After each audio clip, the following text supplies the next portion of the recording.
The stagecoach rattled into Wheatland, Wyoming on a Tuesday morning in August of 1878, carrying dust, mail, and a woman dressed in black, who would change everything Nathan Everett thought he knew about living alone.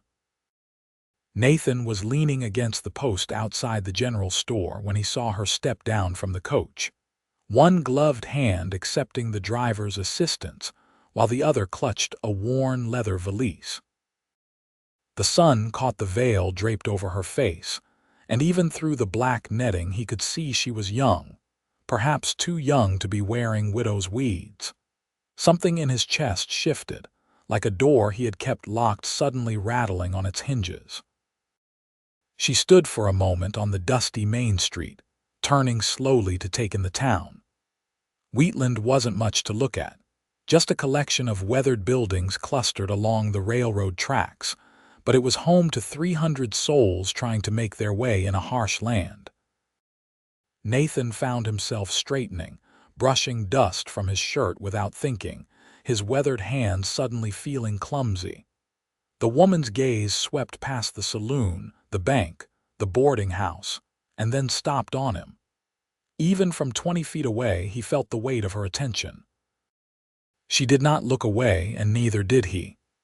The moment stretched between them like something alive, something inevitable. He pushed off from the post and walked toward her, his boots kicking up little clouds in the dirt. As he approached, he touched the brim of his hat, a gesture his mother had drilled into him 28 years ago before consumption took her. "Madam," he said, his voice rougher than he intended. "Welcome to Wheatland. You look like you might need some help getting situated." She lifted her veil then, folding it back over the brim of her black bonnet, and Nathan felt his breath catch. Her eyes were the color of creek water in summer, green with flecks of gold, and they were red-rimmed from crying or dust or both. She was beautiful in a way that made his heart ache, all delicate features and pale skin that spoke of recent grief. "Thank you," she said softly. Her voice had an Eastern quality to it, refined but not pretentious. "I am looking for the land office. I have inherited property here from my late husband." Nathan felt an irrational surge of relief that she said late husband and not husband still living somewhere. "I can take you there," he said. "It is just down the street. I am Nathan Everett. I run a ranch about 5 miles north of town." She studied his face for a moment, and he wondered what she saw. He knew he was weather-beaten, his face lined from years under the sun, his hands calloused from rope and leather. But he kept himself clean and honest, and he met her gaze without flinching. "Tessa Walsh," she said finally. "My friends called me Tessa," called past tense. Nathan heard the loneliness in that single word. He bent to pick up her valise without asking permission, and she did not protest. They walked together down the wooden sidewalk, their footsteps creating a rhythm that felt strangely companionable. "How long were you married, if you do not mind my asking?" Nathan said, then immediately regretted the question. "I apologize. That is not my business." 6 months, Tessa said quietly. "Charles was a land speculator.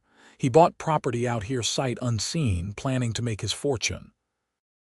We were married in Philadelphia in February. He came out ahead of me in May to prepare the place. I was to follow in June." She paused, her throat working. "I received a telegram 3 weeks ago that he had died of fever." Nathan felt anger flare in his chest, though he could not have said at whom.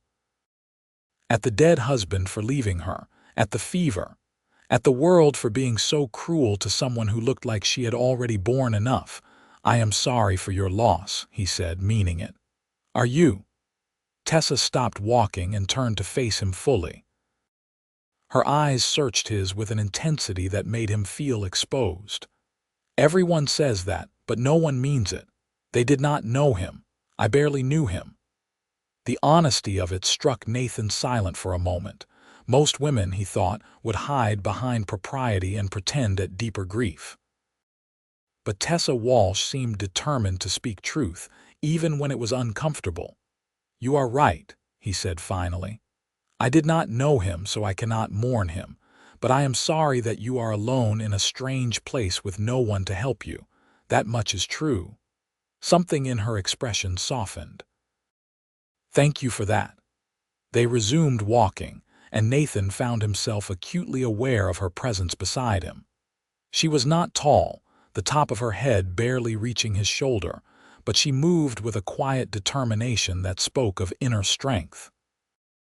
Her dress was well made but showed signs of hard travel, the hem dusty and one button at her wrist hanging by a thread. The land office was housed in a narrow building wedged between the bank and a lawyer's office. Nathan held the door for Tessa, and they stepped into the dim interior. Harold Grimes, the land agent, looked up from his desk, his spectacles sliding down his nose. "Help you folks," he said, then saw Tessa's mourning dress and straightened. "Madam." "I am Tessa Walsh," she said, setting her valise down and removing her gloves with practiced efficiency. "My late husband, Charles Walsh, purchased property here earlier this year. I have come to claim it." Harold shuffled through papers on his desk, his movements maddeningly slow.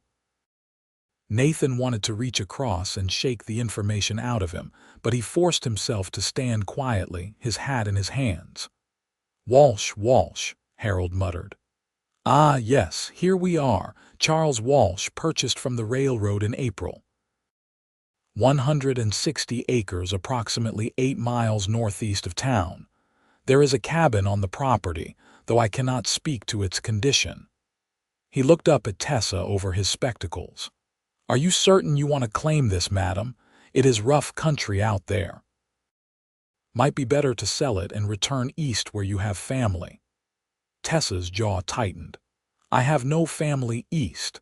My parents are dead and I have no siblings. This land is all I have in the world, Mr. Grimes. I intend to keep it." Nathan felt admiration stir in his chest.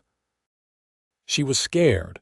He could see it in the slight tremor of her hands as she accepted the deed Harold passed across the desk, but she was determined.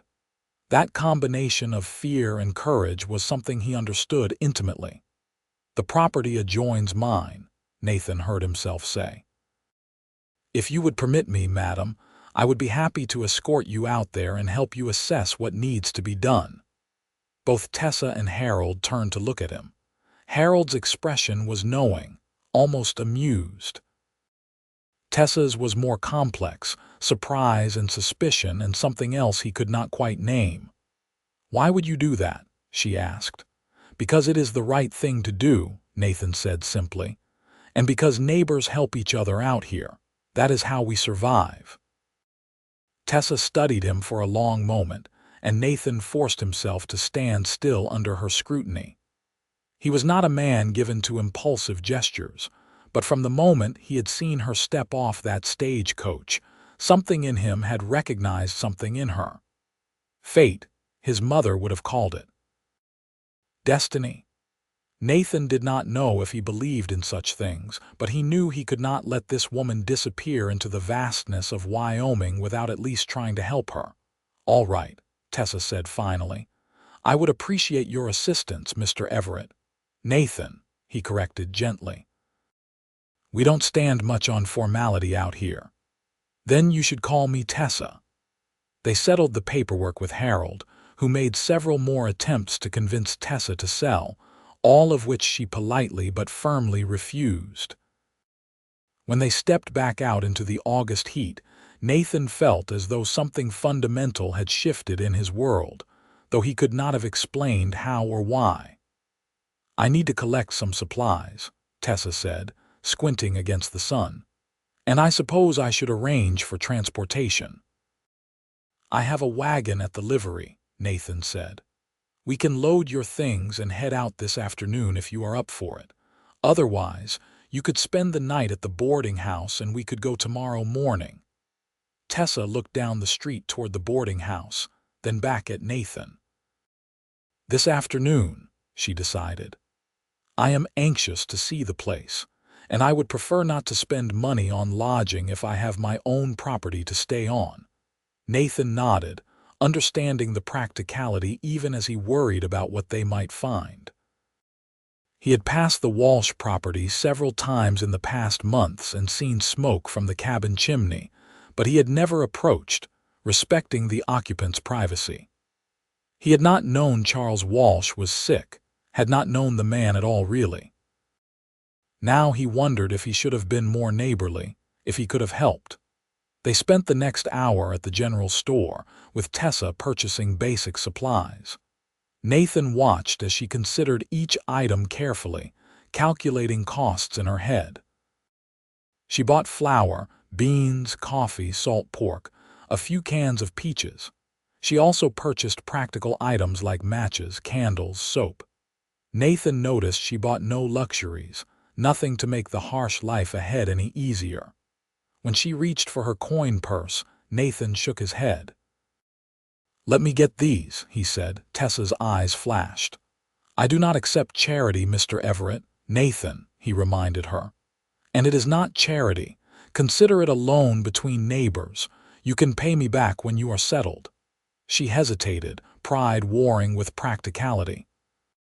Finally, she nodded stiffly. "A loan, then. I will keep an accounting." Nathan paid the storekeeper, a garrulous man named Jensen who tried to engage Tessa in conversation about her plans. She answered politely but minimally, and Nathan found himself grateful for her reserve. Small-town gossip could be vicious, and a young, beautiful widow was exactly the kind of fodder people liked to chew on. At the livery, Nathan hitched his 2 horses to the wagon while Tessa waited in the shade, her black dress absorbing heat in a way that made him wince. She looked pale, and he realized she probably had not eaten since before boarding the stage that morning. "There is a restaurant next door," he said. "We should eat before we head out." "I am fine," Tessa said, but her stomach chose that moment to growl audibly. Color rose in her cheeks. Nathan pretended not to notice. "Well, I am hungry and I would appreciate the company, my treat." This time she did not argue. They ate beef stew and fresh bread at a small table in the corner of the restaurant, and Nathan noticed that, despite her earlier protests, Tessa ate with the appetite of someone who had been denying herself. He ordered coffee and a slice of apple pie for them to share, and when she smiled at the first taste of the sweet dessert, Nathan felt something warm unfurl in his chest. "This is very kind of you," Tessa said softly. "I was not expecting kindness here." "What were you expecting?" Nathan asked. She looked down at her plate. "Indifference, I suppose, or hostility. A woman alone is not always welcome." "You are welcome here," Nathan said, and meant it with a fierceness that surprised him. "This is hard country, but it is also honest country. People judge you by what you do, not by your circumstances. I hope you are right." They finished their meal in companionable silence, and then Nathan helped Tessa up into the wagon seat. He climbed up beside her and clicked to the horses, and they rolled out of Wheatland heading northeast into the broken country beyond the town limits. The land here was beautiful in its harshness. All sage and grass and distant mountains painted purple against the horizon. The August sun beat down mercilessly, and Nathan was grateful when a breeze picked up, bringing some relief. Beside him, Tessa removed her bonnet and veil, letting the wind tug at her dark hair. "It is so vast," she said quietly. "I have never seen anything like it. Do you like it?" Nathan asked, curious. "I do not know yet," Tessa admitted. "It is frightening, but it is also beautiful." She turned to look at him. "How long have you been here?" "I came west in 1871, right after the war," Nathan said. "I was 21 years old and angry at the world. I homesteaded my place, built it up from nothing. It has been 7 years of hard work, but it is mine." "You fought in the war?" Tessa asked. Nathan nodded, his jaw tightening. "I enlisted in 1864 when I was 14, lied about my age. By the time it ended, I was old enough to join legally, but I felt ancient." He paused. I needed to get away from everything that reminded me of those years. Wyoming was as far away as I could imagine. My father fought, Tessa said softly. He came home changed.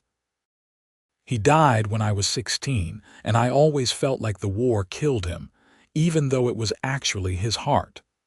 They fell into silence, both lost in their own memories.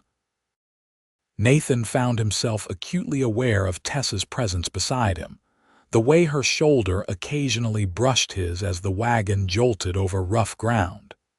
He had been alone for a long time, by choice and by circumstance.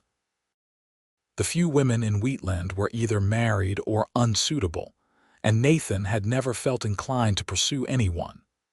But Tessa Walsh stirred something in him that felt both terrifying and inevitable.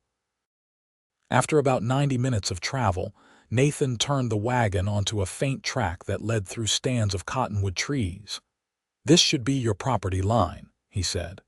"My place is about 3 miles to the west." The cabin came into view a few minutes later, and Nathan felt his heart sink. It was smaller than he had expected, and in worse condition. The roof sagged on one side, several windows were broken, and the door hung crooked on its hinges. The surrounding land showed signs of attempted cultivation, but the garden had gone to weeds and the small corral was empty. Beside him, Tessa had gone very still. Nathan glanced at her and saw tears tracking silently down her cheeks, though her expression remained composed. "It is not much," she said finally, her voice steady despite the tears. "But it is mine." Nathan set the brake and jumped down, then reached up to help Tessa from the wagon.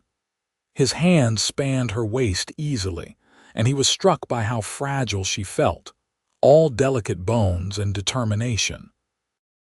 When her feet touched the ground, she did not immediately step away, and Nathan found himself reluctant to release her. "Thank you," she said quietly, looking up at him. This close, he could see the exact color of her eyes, could see the fine lines at their corners that spoke of someone who had smiled often before grief claimed her. "You are welcome," Nathan said, his voice rough. He forced himself to step back, to break the moment before it became something that might frighten her away. They approached the cabin together, and Nathan pushed open the door, wincing at the squeal of hinges. Inside was a single room, maybe 15 feet square, with a stone fireplace at one end and a rough table and chair in the middle. There was a narrow bed in one corner, still made up with blankets that smelled of sickness and death. A few personal items were scattered about, men's clothing, a shaving kit, some books. Tessa stood in the doorway, taking it all in. Nathan watched her, trying to imagine what she was feeling. This was where her husband had died, alone and likely in pain. The evidence of his final days was everywhere, in the tipped-over cup beside the bed, in the disordered blankets, in the oppressive smell of a sick room poorly ventilated. "We should air this place out," Nathan said gently. "And I will help you move what you do not want. We can burn the bedding and get you fresh supplies." Tessa nodded mutely, still standing frozen in the doorway. Nathan walked past her and began opening the few windows that were not broken, propping the door wide to let in fresh air. He found a broom and began sweeping, not because the cabin was particularly dirty, but because he needed to do something, needed to give Tessa time to process. After a few minutes, Tessa stepped inside. She moved to the small shelf that held her husband's books and ran her fingers over the spines. "He loved to read," she said softly. "That was one thing we had in common." "You can keep those," Nathan said. "Books are precious out here." Tessa nodded, then turned to survey the rest of the cabin with a critical eye. "The roof needs repair," she said, her voice becoming more businesslike. "The windows need to be replaced. The door needs to be rehung. The fireplace looks sound, at least." She paused. "Do you think the structure itself is solid?" Nathan examined the walls, testing the logs for rot. "It is not bad," he said. "Your husband chose a good location and used decent materials. With some work, this could be a comfortable home." "How much work?" Tessa asked. "And how much will it cost?" Nathan considered. 2, maybe 3 weeks of solid labor.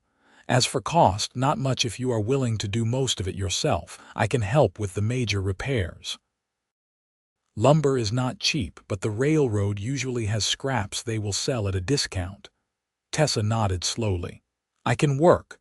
I am not afraid of hard labor." "I do not doubt it," Nathan said, and saw a small smile flicker across her face. They spent the next hour unloading supplies from the wagon and beginning the process of making the cabin habitable. Nathan stripped the bed and carried the bedding out to burn while Tessa sorted through her husband's belongings, deciding what to keep and what to discard. It was grim work, touching the possessions of a dead man, but both of them moved methodically through it. As the sun began to sink toward the horizon, painting the sky in shades of gold and crimson, Nathan realized they had a problem. The cabin was still not in any condition for Tessa to spend the night alone, and darkness would be upon them soon. "You should come stay at my place tonight," Nathan said. "I have a spare room. Tomorrow we can come back and work on making this livable." Tessa straightened from where she had been scrubbing the table. "I cannot impose on you like that." "It is not an imposition," Nathan said firmly. "It is common sense. This cabin is not secure and you have no bedding. Tomorrow we will get you set up properly, but tonight you need a safe place to sleep." He could see her struggling with it, pride warring with practicality yet again. Finally, she nodded. "Just for tonight." "Just for tonight," Nathan agreed, though something in him doubted the truth of that statement. They locked up the cabin as best they could and climbed back into the wagon. The ride to Nathan's ranch took about 40 minutes, and by the time they arrived, the stars were beginning to emerge in the darkening sky. Nathan's place was more substantial than the Walsh cabin. A solid 2-room house with a separate barn and corral. 3 horses watched them approach with curious interest, and a large gray dog came bounding out to greet them, tail wagging furiously. "That is Thunder," Nathan said. "He is friendly, I promise." Tessa climbed down from the wagon and immediately knelt to greet the dog, who licked her face enthusiastically. Nathan watched her laugh, a genuine sound of delight, and felt his chest tighten. She looked younger when she smiled, more like the girl she probably had been before life hardened her. He showed her into the house, acutely aware of how plain it was. The main room served as both kitchen and living space, with a cast iron stove, a table and chairs, and a few worn but comfortable pieces of furniture. Everything was clean but utilitarian, the home of a man who lived alone and saw no reason to make it pretty. "The spare room is through there," Nathan said, gesturing to a door on the right. "It is not much, but the bed is clean and the roof does not leak." Tessa peeked into the room, which contained a narrow bed, a small dresser, and a chair. "It is perfect," she said. "Thank you, Nathan." "Are you hungry?" Nathan asked. "I can make us some supper." "Only if you let me help." They worked together in the small kitchen, and Nathan found himself hyper-aware of her every movement. She was efficient and capable, moving around the space with an ease that suggested she was accustomed to managing a household. They made a simple meal of fried ham, potatoes, and canned tomatoes, and ate together at the table while Thunder dozed at their feet. "Tell me about your ranch," Tessa said. "What do you raise?" "Horses mostly," Nathan said. "Some cattle, but horses are my passion. I break and train them, sell them to the army and to other ranches." He paused. "It is hard work but honest. The land is good here, enough water and grass." "Do you have help?" "I hire hands during busy seasons, but mostly I work alone." He met her eyes across the table. "I prefer it that way." "Why?" Tessa asked, then shook her head. I apologize, I am being nosy. You are not, Nathan said. I prefer solitude because people are complicated. Animals are simple. You treat them well, they treat you well. People are not always so straightforward. Tessa was quiet for a moment. I understand that, she said finally. Charles was complicated. Our marriage was complicated. Coming here feels like a chance to simplify things, to build something honest. Nathan nodded, feeling a kinship with this woman that went deeper than mere attraction. They were both damaged in their own ways, both seeking something they could not quite name. After supper, Tessa insisted on washing the dishes while Nathan tended to the horses. When he came back inside, she was standing at the window, looking out at the vast darkness beyond. I have never heard such silence, she said without turning around. In Philadelphia, there was always noise, people, carriages, factories. Here it is so quiet I can hear my own heartbeat. Nathan moved to stand beside her. Does it frighten you? A little, Tessa admitted. But it also feels like relief, like I can finally breathe. They stood together in the darkness, not touching but close enough that Nathan could feel the warmth of her body. Outside, a coyote howled and Tessa startled slightly. Nathan resisted the urge to put a hand on her shoulder. You should get some rest, he said softly. Tomorrow will be a long day. Tessa nodded and turned to face him. Thank you, Nathan, for everything. I do not know what I would have done without your help today. You would have managed, Nathan said with certainty. You are stronger than you think. Something flickered in her eyes, emotion he could not quite read. Then she smiled, a small, tentative thing. Good night. Good night, Tessa. He watched her disappear into the spare room, heard the quiet sounds of her preparing for bed. Then he banked the fire, let thunder out one last time, and went to his own room. But sleep was a long time coming. He lay in the darkness, listening to the small sounds of another person in his house, and wondered what he had gotten himself into. When he finally slept, he dreamed of green eyes and possibilities. The next weeks fell into a rhythm that felt both strange and natural. Each morning, Nathan would make breakfast while Tessa packed supplies, and then they would ride together to her property. They worked side by side, repairing the cabin, clearing land, making the place livable. Nathan taught Tessa how to use tools she had never held, how to read the land and the weather, how to survive in this harsh country. And in turn, she brought something to his life he had not realized he was missing: conversation, laughter, companionship. The cabin took shape under their combined efforts. Nathan replaced the broken windows with glass he purchased from the general store in Wheatland, rehung the door, patched the roof. Tessa scrubbed and cleaned and organized, transforming the grim sickroom into something that resembled a home. They painted the walls with whitewash, built shelves for her books, repaired the table and chairs. Each night, Tessa would stay at Nathan's ranch, sleeping in the spare room while he lay awake in his own bed, aware of her presence through the thin walls. They maintained a careful propriety, never touching more than necessary, always maintaining appropriate distance. But Nathan felt the tension between them growing, a awareness that shimmered in the air whenever they were near each other. 3 weeks after Tessa arrived in Wheatland, the cabin was finally ready. Nathan loaded the last of her supplies into the wagon on a cool September morning, aware that this was the end of something, though he could not bear to examine what. You have done so much for me, Tessa said as they drove toward her property. I can never repay you. You do not need to repay me, Nathan said. I told you this is what neighbors do. Is that all we are? Tessa asked quietly. Neighbors. Nathan's hands tightened on the reins. What do you want us to be? Tessa was silent for a long moment. I do not know, she said finally. I have been a widow for 4 months. Before that, I was a wife for 6 months. Before that, I was just a girl trying to figure out who I was. She paused. I do not know how to be anything except confused right now. Nathan understood that, perhaps better than she knew. We have time, he said. There is no rush to figure anything out.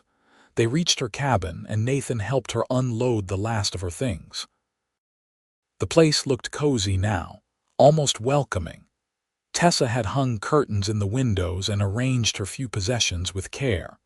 There were wildflowers in a jar on the table, and the smell of fresh bread lingered in the air from the batch she had made the day before. Will you come check on me? Tessa asked as Nathan prepared to leave. There was something vulnerable in her voice that made his heart ache. Every day, Nathan promised. And if you need anything, you can always come to my place. It is not far. Tessa nodded, but he could see the fear in her eyes. He wanted to stay, to promise her she would never be alone, but he knew she needed to prove to herself that she could do this. So he climbed into the wagon, clicked to the horses, and left her standing in front of her cabin, small and solitary against the vast Wyoming landscape. True to his word, Nathan rode over the next morning. He found Tessa in the garden, wrestling with the weeds that had taken over the small plot. She looked up at his approach and smiled, and Nathan felt relief flood through him. "Good morning," she called. "I am trying to salvage what I can of this garden before winter." Nathan dismounted and joined her, kneeling in the dirt to help pull weeds. They worked together in companionable silence, and Nathan found himself relaxing. Maybe this would be enough, helping each other, being neighbors, letting whatever was growing between them develop naturally without forcing it. "There was a coyote near the cabin last night," Tessa said casually. "It scared me at first, but then I just watched it from the window. It was beautiful."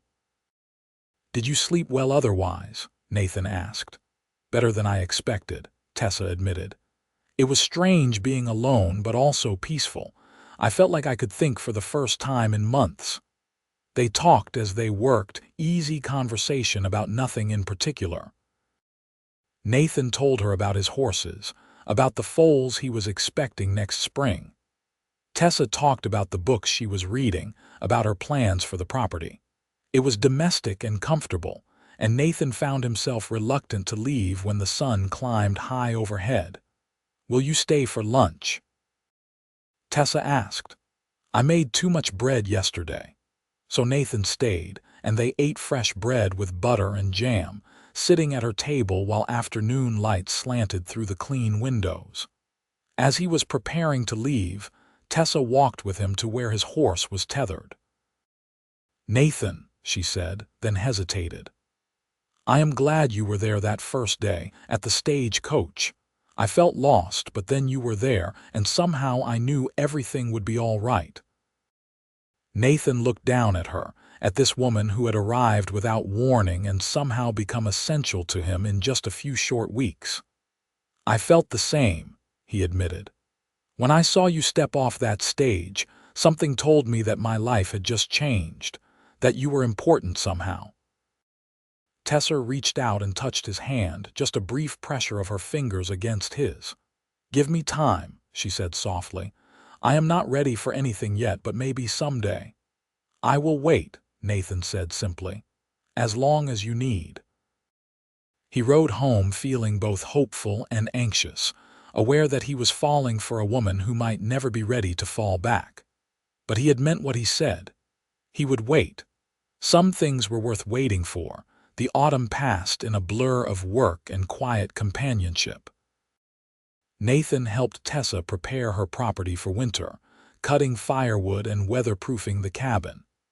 He brought her supplies from town and taught her how to shoot his spare rifle, in case she ever needed to defend herself or hunt for food.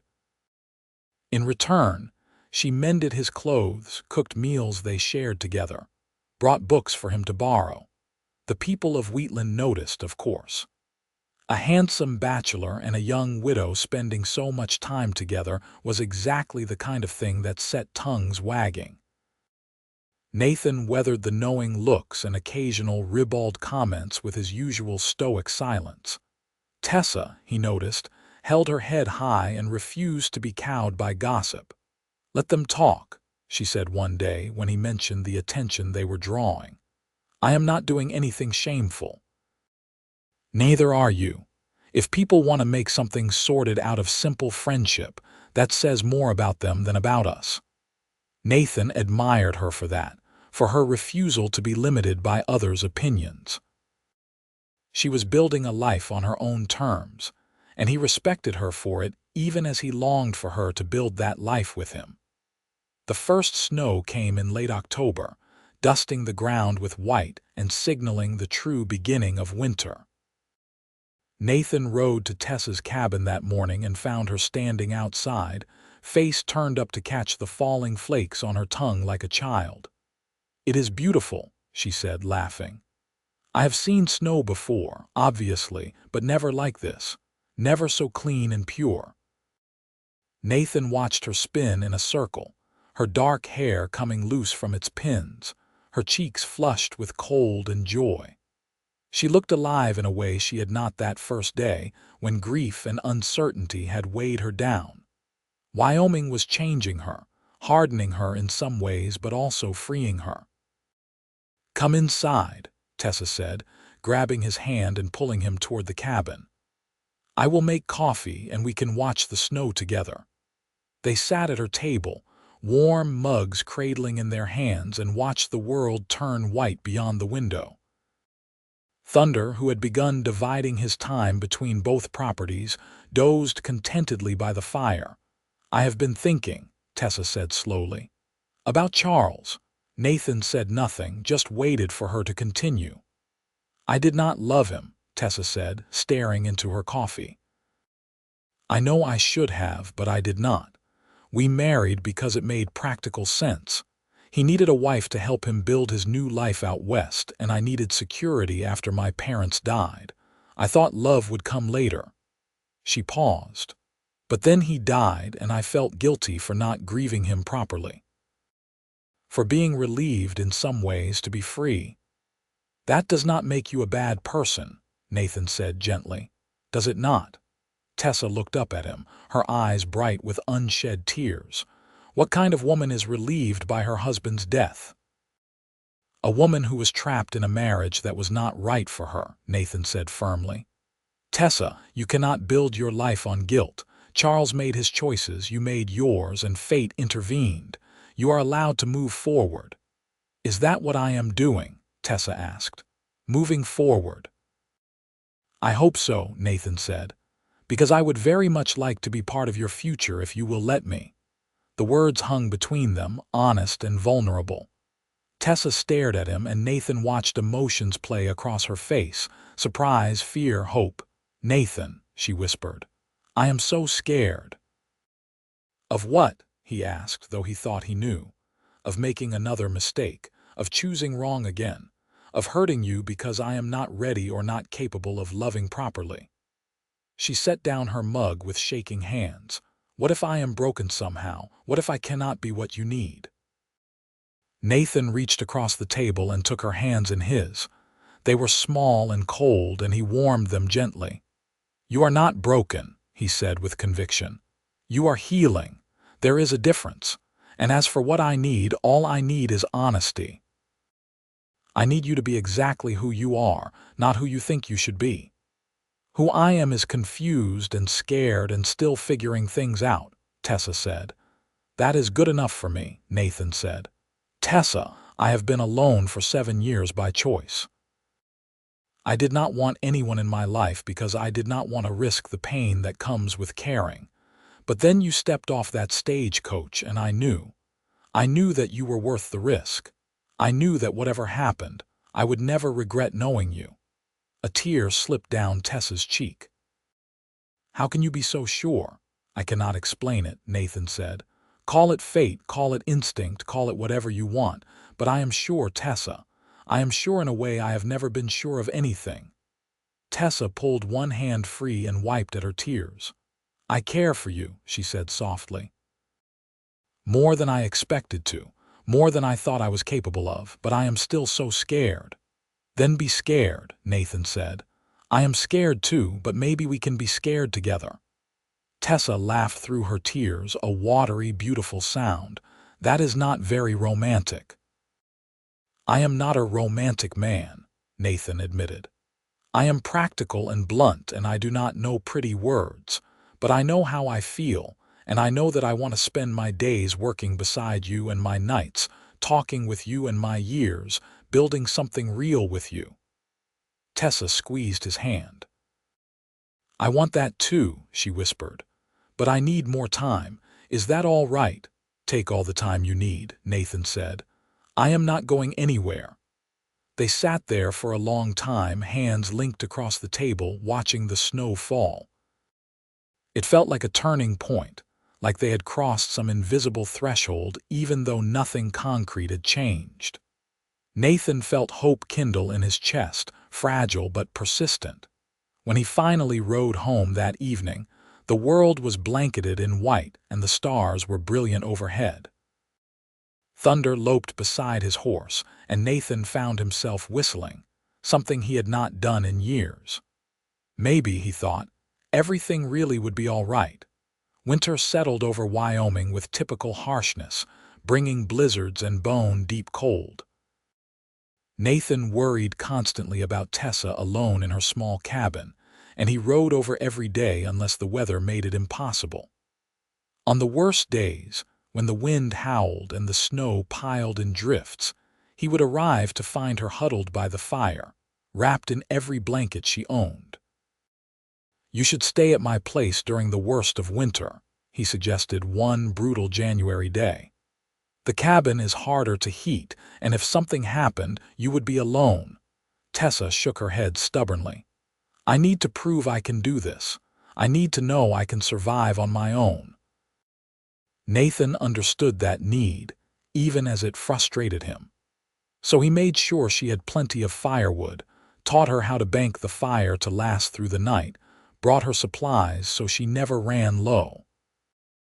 And on the days when the weather cleared, she would come to his place, bringing bread or stew or just her company, and they would spend the afternoon together.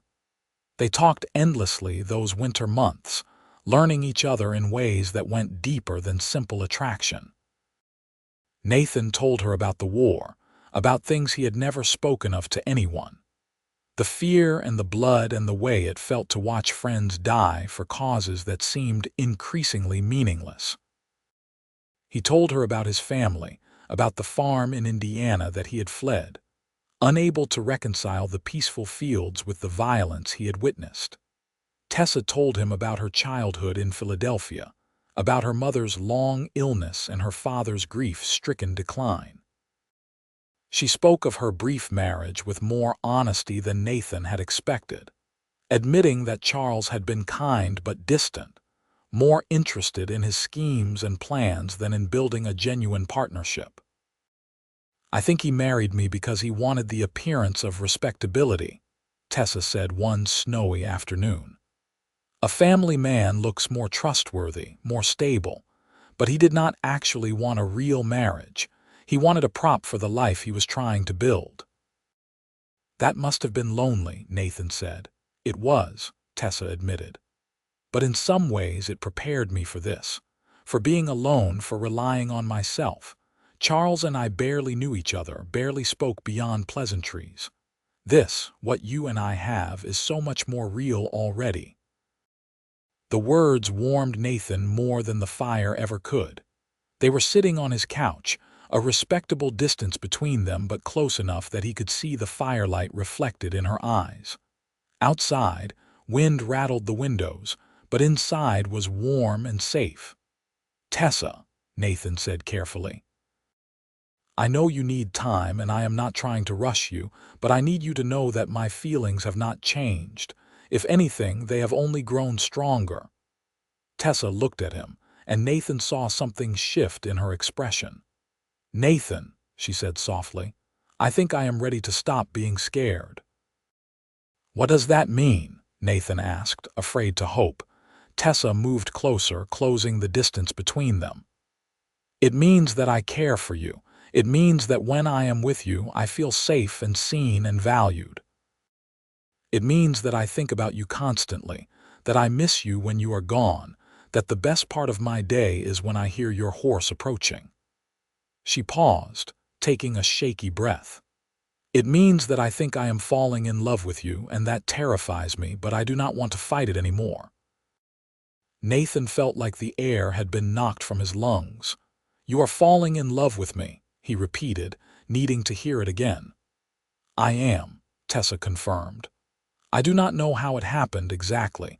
Maybe it started that first day when you treated me like I mattered. Or maybe it was all the days after when you helped me build a life without expecting anything in return. Or maybe it was just inevitable, fate like you said." She smiled shakily. "But yes, Nathan Everett, I am falling in love with you." Nathan reached out and cupped her face gently, his calloused thumb brushing away a tear that had escaped. "I love you, Tessa Walsh," he said. "I think I have loved you from the moment I saw you, and I will love you for the rest of my life if you will let me." "Yes," Tessa whispered. "Yes, I will let you." Nathan leaned in slowly, giving her time to pull away if she wanted, but she did not pull away. Instead, she met him halfway and their lips touched in a kiss that was gentle and tentative and perfect. Nathan felt like something inside him that had been clenched tight for years finally relaxed, finally opened. This was what he had been searching for without knowing it: connection, partnership, love. When they finally pulled apart, Tessa was smiling, really smiling in a way Nathan had never seen before. "That was my first real kiss," she said, then blushed. "Charles kissed me, obviously, but it was always perfunctory, dutiful. That was something else entirely." "I am glad I could give you that," Nathan said, brushing a strand of hair from her face. "And I hope to give you many more." "I hope so too," Tessa said. They sat there for a long time, holding each other while the storm raged outside. Nathan felt complete in a way he had not felt since before the war, maybe since ever. Tessa fit perfectly against his side, her head resting on his shoulder, and he thought that he would be happy to stay like this forever. Eventually, Tessa stirred. "I should get back to my cabin," she said reluctantly, "before it gets too dark." "Stay here tonight," Nathan said. "The spare room is yours. I do not like the idea of you riding back in this weather." Tessa hesitated, and Nathan could see her weighing propriety against practicality. "All right," she said finally, "but people will talk if anyone finds out." "Let them talk," Nathan said, echoing her words from months before. "We know the truth, and that is what matters." That night, Nathan lay in his bed listening to Tessa moving around in the spare room and thought about the future. He wanted to marry her, wanted to build a life with her that was real and honest and full of love. But he knew she still needed time to fully heal from her first marriage, to be certain of her feelings. He could wait. After all, he had already waited 28 years to find her. A few more months would not kill him. But as winter slowly gave way to early spring, Nathan found his patience wearing thin. Not because he doubted Tessa's feelings, but because he wanted to make things official, to claim her as his in a way that the world would recognize. He wanted the right to protect her, to provide for her, to wake up beside her every morning. One warm March evening, as they sat on the porch of Tessa's cabin watching the sunset, Nathan finally worked up the courage to speak. "Marry me," he said simply. Tessa turned to look at him, her eyes wide. "What? Marry me?" Nathan repeated. "I know it is fast. I know people will gossip even more than they already do. But I love you, Tessa, and I want to spend my life with you. I want to wake up next to you every day and fall asleep beside you every night. I want to build a future together, to have children if we are blessed with them, to grow old together on this land we both love." He paused. "Marry me, and let me spend the rest of my life proving that I will never take you for granted, never treat you like you do not matter. Marry me and be my partner in every sense of the word. Tessa was crying now, tears streaming down her face. "Yes," she said, her voice choked with emotion. "Yes, Nathan, I will marry you." Nathan pulled her into his arms, holding her tight, feeling like his heart might burst from happiness. "When?" he asked. "How soon?" Tessa laughed against his chest. "Give me a month to prepare. I want to do this right, not just rush into it." "A month," Nathan agreed.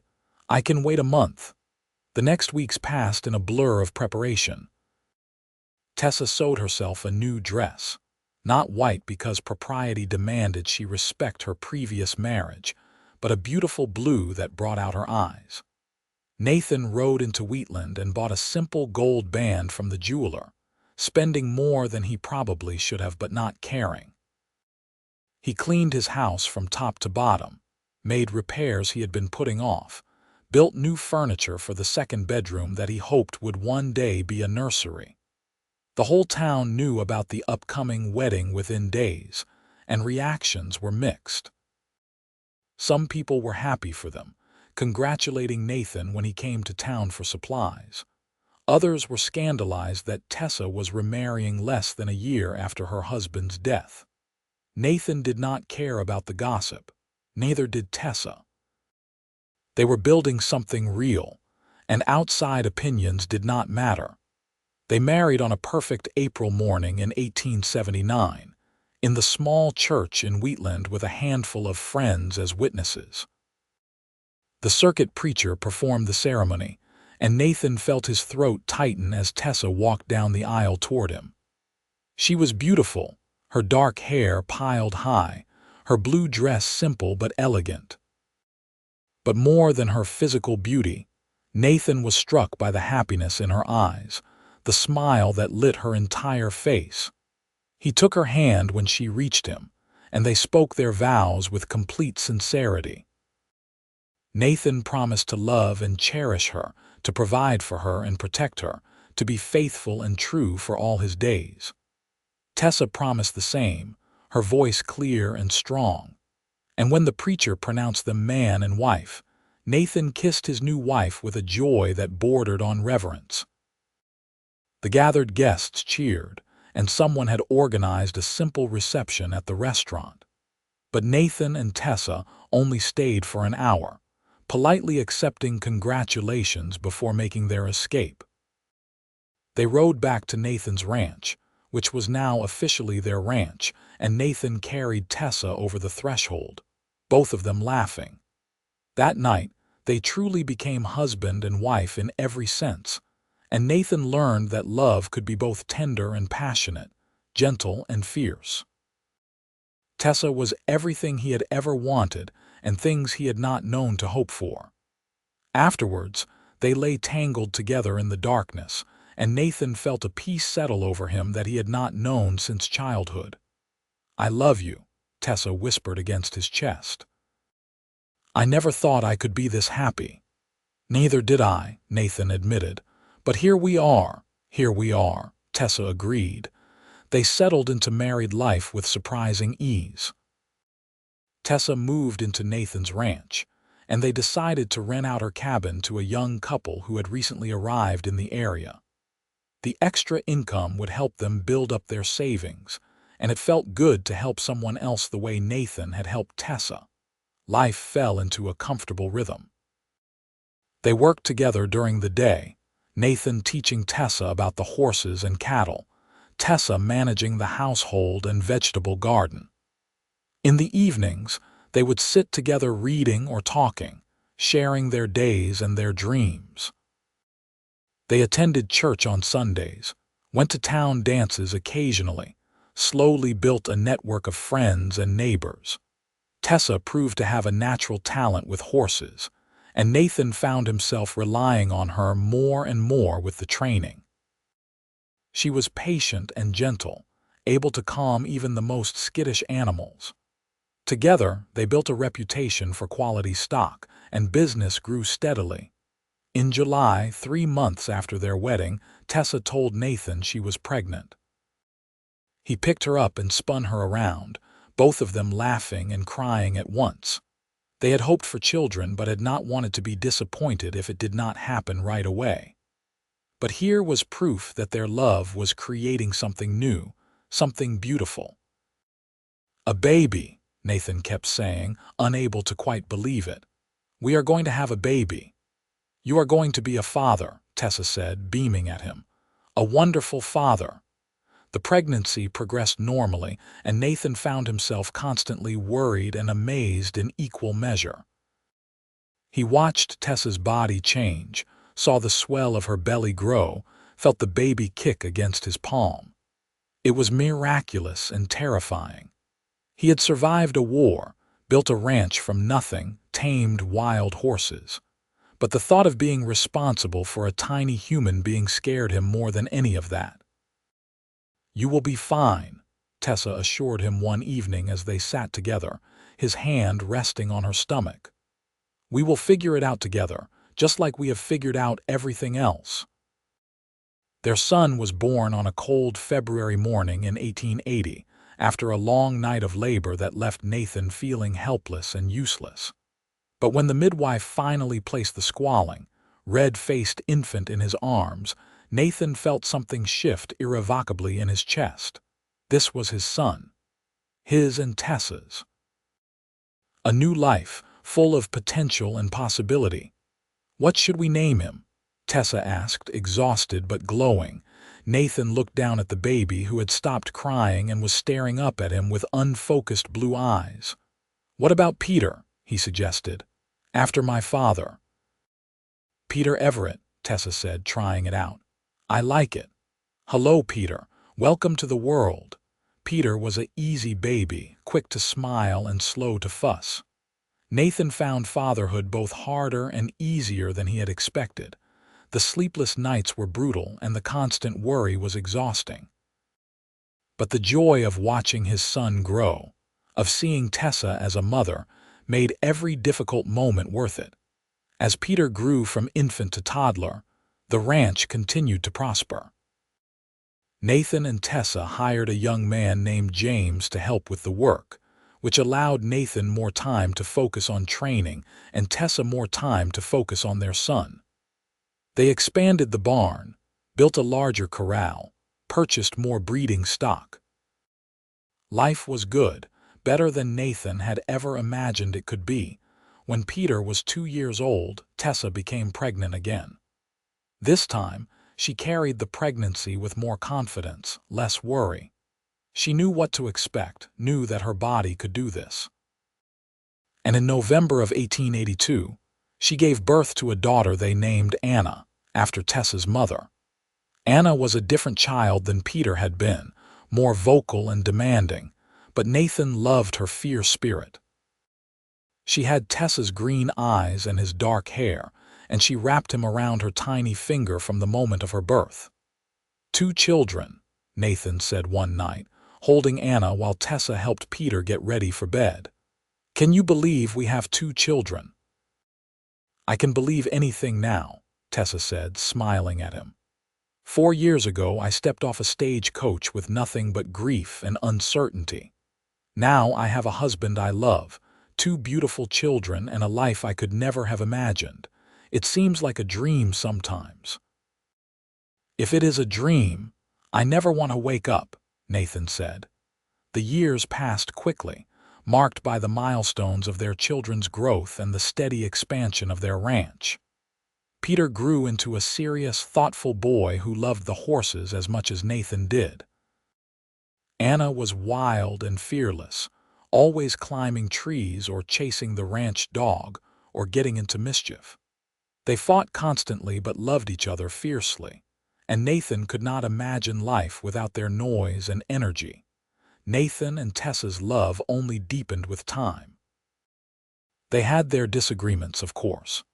Nathan could be stubborn and Tessa could be prickly, and there were days when they got on each other's nerves. But they had built their relationship on honesty and respect, and that foundation carried them through the rough patches.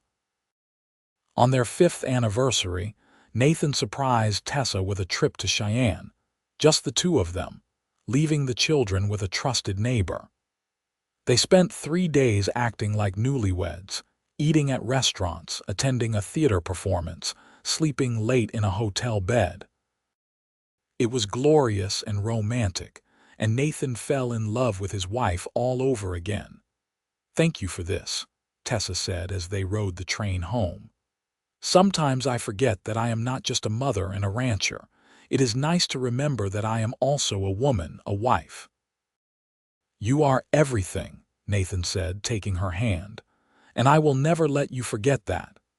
When Peter was 6 and Anna was 4, tragedy struck the community. A harsh winter killed livestock throughout the region, and several families lost everything. Nathan and Tessa did what they could to help, sharing supplies and offering work to those who needed it.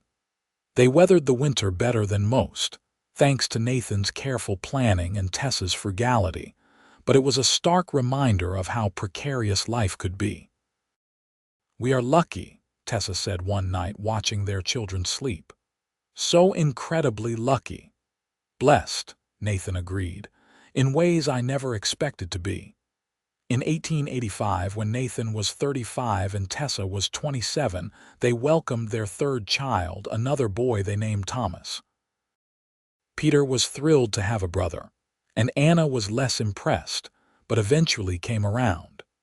Thomas was a happy, placid baby who seemed content to observe the chaos around him with bemused tolerance. Nathan sometimes paused in his work to watch his family, to marvel at the life he had built. There was Tessa, hanging laundry while singing to Thomas strapped to her back. There was Peter, carefully grooming his favorite horse. There was Anna, covered in mud and grinning unrepentantly. This was everything. This was worth every hard day, every sacrifice, every moment of struggle. The ranch continued to grow. Nathan's reputation as a horse trainer spread, and he began receiving orders from as far away as Denver and Santa Fe. Tessa took over more of the business side, managing accounts and correspondence with an efficiency that impressed Nathan. Together, they were building something that would last, something they could pass on to their children. When Peter was 10, Nathan began teaching him the finer points of horse training. The boy had natural talent and his father's patience, and Nathan found deep satisfaction in working alongside his son. Anna, meanwhile, showed more interest in the business side, and Tessa began teaching her numbers and letters beyond what she learned at the small schoolhouse in town. "She is smart as a whip," Tessa told Nathan proudly, "and determined. She reminds me of myself at that age." "Heaven help us then," Nathan said, but he was smiling. He loved his daughter's fire even when it made life more complicated. Thomas grew into a sweet, gentle child who loved animals and seemed to have a special way with them.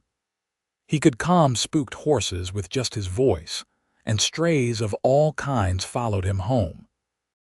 Nathan built him a small hutch for the rabbits he collected, and Tessa taught him how to care for them properly. As the children grew, Nathan and Tessa made sure to carve out time for just the two of them. They would take evening walks, or sit on the porch after the children were asleep, or occasionally slip away for a night alone. Their physical connection remained strong, passion tempered by familiarity but no less intense. Nathan never tired of his wife, of learning her in new ways, of building an intimacy that went soul deep. "Do you ever regret it?" Tessa asked him one night as they lay in bed, her head on his chest. "Marrying a widow with nothing, taking on all this responsibility." "Never," Nathan said firmly. "Not for a single moment. You are the best thing that ever happened to me, Tessa. You and our children are my whole world." "Even when Anna breaks another window?" Tessa asked, a smile in her voice. "Even then," Nathan confirmed, "though I wish she would stop doing that." They laughed together in the darkness, comfortable and content. In 1890, Peter turned 15 and began talking about his future. He wanted to stay on the ranch, to eventually take it over, and Nathan felt pride swell in his chest. This was what he had worked for, what he had built, a legacy for his children. But he also wanted to make sure Peter understood the responsibility. So he sat his son down and talked to him seriously about what running a ranch meant, about the hard work and the risks and the need for constant vigilance. "I understand, Pa," Peter said earnestly. "I have watched you my whole life. I know it is not easy, but this is what I want. This land, these horses, this life, it is in my blood." Nathan clasped his son's shoulder, feeling emotion tighten his throat. "Then I will teach you everything I know." Anna, at 13, announced that she wanted to go to a proper school in Cheyenne. She was hungry for knowledge beyond what the local schoolhouse could provide, and Nathan and Tessa agonized over the decision. They wanted to support her dreams, but the thought of sending their daughter away was painful. "She needs this," Tessa said finally. "We cannot hold her back because we are afraid. She is smart and capable, and she deserves every opportunity." So they made arrangements for Anna to attend a boarding school in Cheyenne, with the understanding that she would come home for holidays and summers. When they put her on the train, both Nathan and Tessa cried, though they tried to hide it. Anna was excited but also scared, and Nathan hugged her tight before she boarded. "You can come home anytime," he told her. "If you are unhappy or homesick, just send word and we will come get you." "I will be fine, Pa," Anna said, but her voice wavered. "But I will miss you, all of you." "We will miss you too, sweetheart," Tessa said, kissing her daughter's forehead. "But we are so proud of you." With Anna away at school, the house felt emptier but also more peaceful. Thomas, now 8, thrived with more of his parents' attention. He continued to work with animals, and Nathan began teaching him about breeding and genetics, fascinated by the boy's intuitive understanding. Nathan and Tessa, meanwhile, found themselves with more time alone together. They were 40 and 32 respectively, still young but aware that they were entering a different phase of life. Their children were growing up, becoming independent. Soon enough, Peter would likely marry and start his own family. Anna would forge her own path. Thomas would find his way. "What do you want to do with the rest of our lives?" Tessa asked Nathan one evening. They were sitting on the porch, watching the sun set over the mountains, holding hands like they always did. "This," Nathan said simply. "I want to do exactly this. Work the land, raise horses, grow old with you. I do not need anything else. Not even adventure," Tessa teased. "Travel, excitement." "I have had enough excitement to last a lifetime," Nathan said.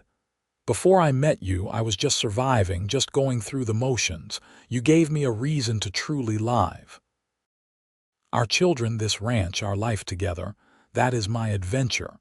That is all the excitement I need." Tessa squeezed his hand. "I feel the same way. Sometimes I think about that girl who stepped off the stagecoach 12 years ago, so lost and scared. I was a different person then." "You were always strong," Nathan said. "You just did not know it yet, but I saw it that very first day. I saw your strength and your courage, and I knew you would be all right." "We would be all right," Tessa corrected. Together, Nathan agreed. The years continued to pass, each one bringing new challenges and new joys. Anna excelled at school and eventually announced she wanted to become a teacher. Peter took on more responsibility at the ranch, proving himself capable and hardworking. Thomas continued to surprise them with his gentle wisdom and his way with animals. In 1895, when Nathan was 45 and Tessa was 37, Peter married a lovely girl named Sarah from a neighboring ranch. The wedding was a joyous affair, and Nathan found himself thinking back to his own wedding day, remembering the hope and promise of that morning. Watching his son make the same commitment filled him with pride and gratitude. Peter and Sarah built a small house on the property, and the ranch truly became a family operation. Sarah fit right in, and Tessa welcomed her like the daughter she was. When Sarah became pregnant a year later, Nathan found himself marveling that he would be a grandfather. How had so much time passed? How had that angry young man who came west after the war become this, a husband and father and soon to be grandfather? "You are thinking too much," Tessa said, finding him staring off into space one afternoon. "I can hear it from here." Nathan pulled her close, kissing the top of her head. "Just reflecting on how lucky I am, how grateful." "We are both lucky," Tessa said. "And we have earned it, Nathan. We worked hard, we built something real, we loved each other well. This happiness did not just happen. We created it." Peter and Sarah's son, named Nathan after his grandfather, was born in the summer of 1897. Nathan held his grandson and felt the circle of life complete itself. He was 47 years old, healthy and happy, with a family he adored and a legacy secured. Anna came home from Cheyenne that fall, having completed her education.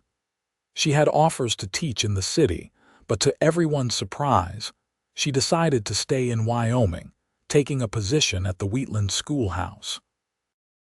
"This is home," she said simply when Tessa asked why she had turned down the city offers.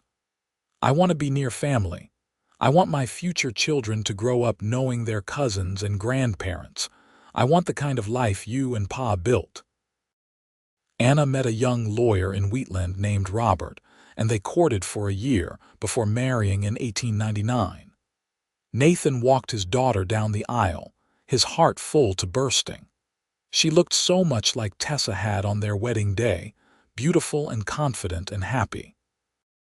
Thomas, at 17, announced he wanted to go to the new agricultural college in Laramie to study animal husbandry. Nathan and Tessa supported his decision, proud of his ambition. He left in the fall of 1899, promising to visit often. With all their children grown and starting their own lives, Nathan and Tessa found themselves alone again, much as they had been in those early years. But it was a different kind of alone now, comfortable and companionable. They had built a life together, raised children together, weathered storms together. They knew each other inside and out, and their love had only deepened with time. "We should take that trip to San Francisco you always talked about," Nathan said one winter evening. They were both 50 now or close to it, and he was aware of time passing, of opportunities that might slip away if they waited too long. "Really?" Tessa asked, her face lighting up. "You would do that? For you, I would do anything," Nathan said, meaning it completely. They made the trip in the spring of 1901, traveling by train to California and spending 2 glorious weeks exploring the city.